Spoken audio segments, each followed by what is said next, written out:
Now, the thing is, the world is going to need all of the different kinds of minds to work together. We've got to work on developing all these different kinds of minds. And one of the things that's driving me really crazy as I travel around and I do autism meetings is I'm seeing a lot of smart, geeky, nerdy kids. And they just aren't very social. And nobody's working on developing their interest in something like science. And this brings up the whole thing of my science teacher. My science teacher is shown absolutely beautifully in the movie. I was a goofball student when I was in high school. I just didn't care at all about studying until I had Mr. Carlock's science class. He was now Dr. Carlock in the movie. And he got me challenged to figure out an optical illusion room. This brings up the whole thing of you got to show kids interesting stuff. You know, one of the things that I think maybe TED ought to do is tell all the schools about all the great lectures that are on TED. And there's all kinds of great stuff on the internet to get these kids turned on. Because I'm seeing a lot of these geeky, nerdy kids, and the teachers out in the Midwest and other parts of the country, when you get away from these tech areas, they don't know what to do with these kids. And they're not going down the right path. The thing is, you can make a mind to be more of a thinking and cognitive mind, or a mind can be wired to be more social. And what some of the research now has shown in autism is there may be extra wiring back here in the really brilliant mind, and we lose a few social circuits here.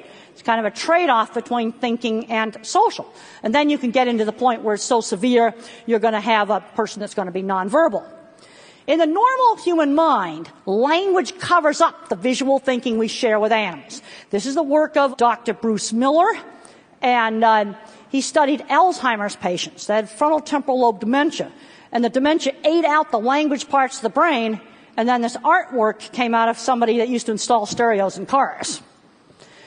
Now, Van Gogh doesn't know anything about physics, but I think it's very interesting that there was some work done to show that this eddy pattern in this painting followed a statistical model of turbulence.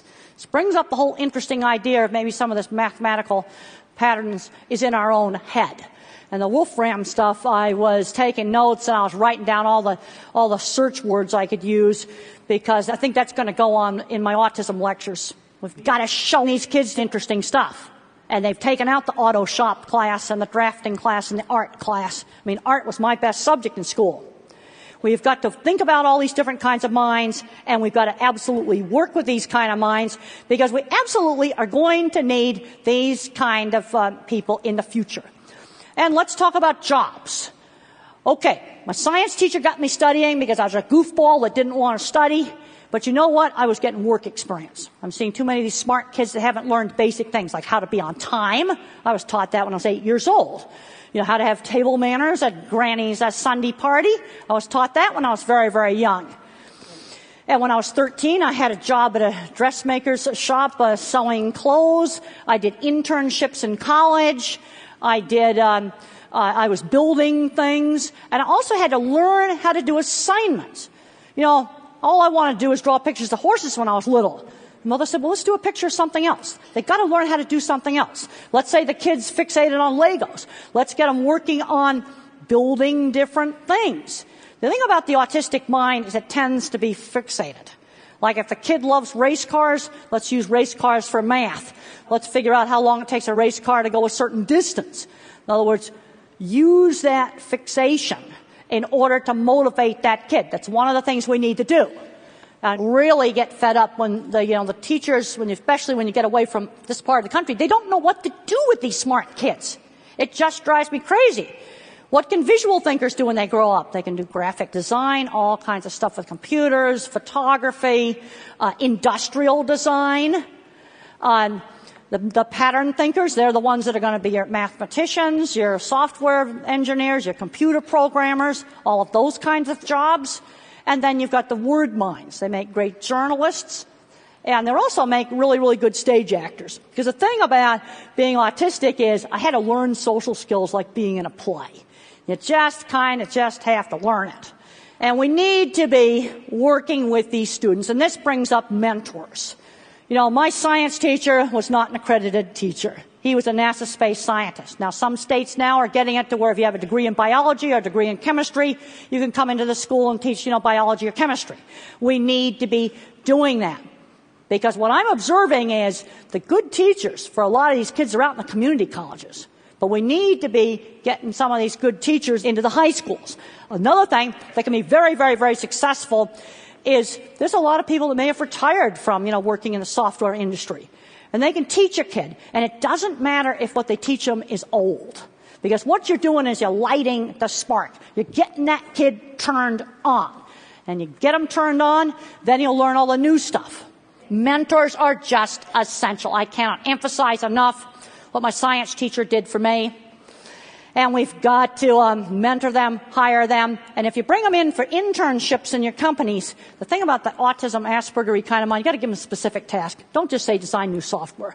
You got to tell them something a lot more specific. Well, we're designing software for a phone, and it has to do some specific thing, and it can only use so much memory. That's the kind of specificity you need. Well, that's the end of my talk, and I just want to thank everybody for coming. It was great to be here.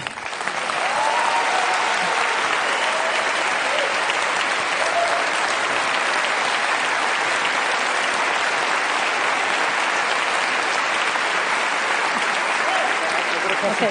Oh, you have a question for me? Yeah, okay. Yeah. Thank you. Thank you so much for that. You once wrote, I like this quote, "If by some magic autism had been eradicated from the face of the earth, then men would still be socializing in front of a wood fire at the entrance to a cave."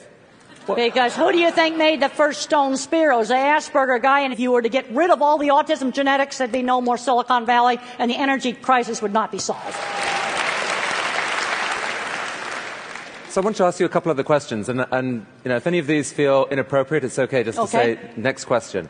But if there's someone here who has an autistic child or knows an autistic child and feels kind of cut off from them, what advice would you give them? Well, first of all, we got to look at age. If you have a 2, 3, or 4-year-old, no speech, no social interaction, I can't emphasize enough, don't wait. You need at least 20 hours a week of one-to-one teaching.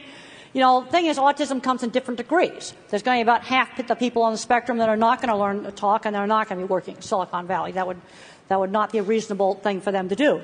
But then you got these smart, geeky kids, the touch of autism, and that's where you've got to get them turned on with doing interesting things. I got social interaction through shared interests. I rode horses with other kids. I made model rockets with other kids. Did electronics lab, with other kids. And in the 60s, it was gluing mirrors onto a rubber membrane on speaker to make a light show. That was we consider that super cool. Is it unrealistic for them to hope or think that that child loves them, as some might most wish? Well, let me tell you, that child will be loyal, and if your house is burning down, they're going to get you out of it. Wow. So most people, if you ask them what are they most passionate about, they'd say things like, my kids, or my lover, or... What are you most passionate about? I'm passionate about that the things I do are going to make the world a better place. When I have a mother of an autistic child say, my kid went to college because of your book or something, or one of your lectures, that makes me happy. The slaughter plants, I've worked with them in the 80s. They were absolutely awful. I developed a really simple scoring system for slaughter plants where you just measure outcomes. How many cattle fell down, how many cattle got poked with the prodder, how many cattle are mooing their heads off. And it's very, very simple. You directly observe a few simple things. It's worked really well. I get satisfaction out of seeing stuff that makes real change in the real world. We need a lot more of that and a lot less abstract stuff.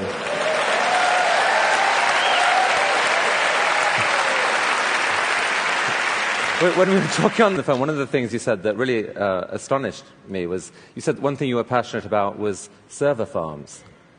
Tell me about that. Well, the reason why I got really excited and I read about that, it contains knowledge. It's libraries. And to me, knowledge is something that is extremely valuable. So maybe over 10 years ago now, our library got flooded. And this is before the internet got really big. And I was really upset about all the books being wrecked because it was knowledge being destroyed. And server farms or data centers are great libraries of knowledge. Temple, can I just say it's an absolute delight to have you at TED. Well, thank you so much. Thank